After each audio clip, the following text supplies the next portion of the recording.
So I'm really happy to see so many friendly faces here.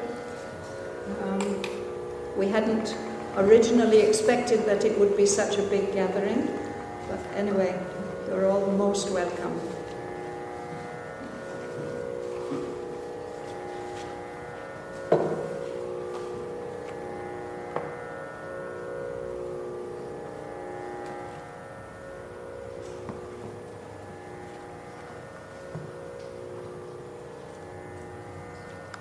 Last year, with Helmut's help, we have brought out this little book.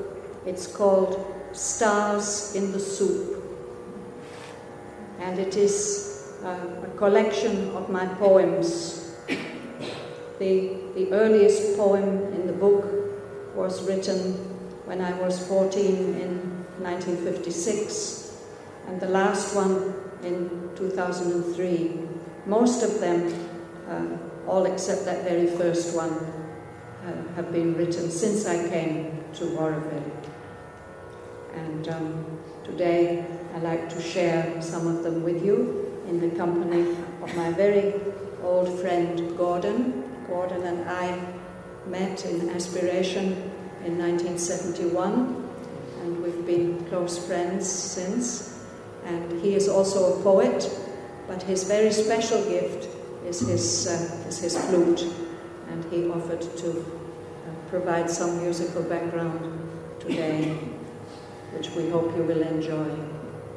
I'm going to read 9 or 10 poems from this collection, and afterwards, anybody who would like to have a copy of the book, you can get it, and some of you have already received, I know that. If you wish, you can make an offering in support of Savitri Bhavan. There will be people there to help you if you would like to do that.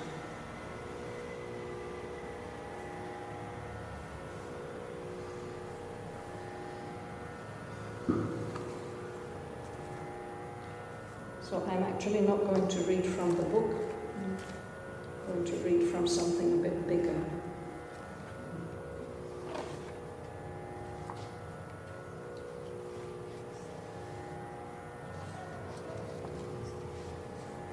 And the first one is the first poem, the one from 1956. I think I would like to tell you a little bit about each of these poems. One thing, as I was thinking this afternoon, or looking again at these poems, I thought that it might happen that you read them and you wonder, well, what is that about? It might happen. And so I'm going to give you, I can't tell you what it is about. These are about words and humor, I hope, and each of them relates to some kind of experience that I've had. The experience that sparked off this first one was when a friend of my parents, actually a lady that I hardly knew, presented me a copy of the Faber Book of Modern Verse. Whether it was for my birthday or not, I don't remember. And I read through that book as if it were a novel from the beginning to the end. I had loved poetry for many years, but I'd never thought about writing poetry. But when I'd finished reading all the poems in that book, I sat down and wrote this one. It's called March Madness. I'm going to read the first few words of each poem, and then Gordon will play. So, March Madness, and it begins. The demon who's been sleeping in my blood all through the tyrant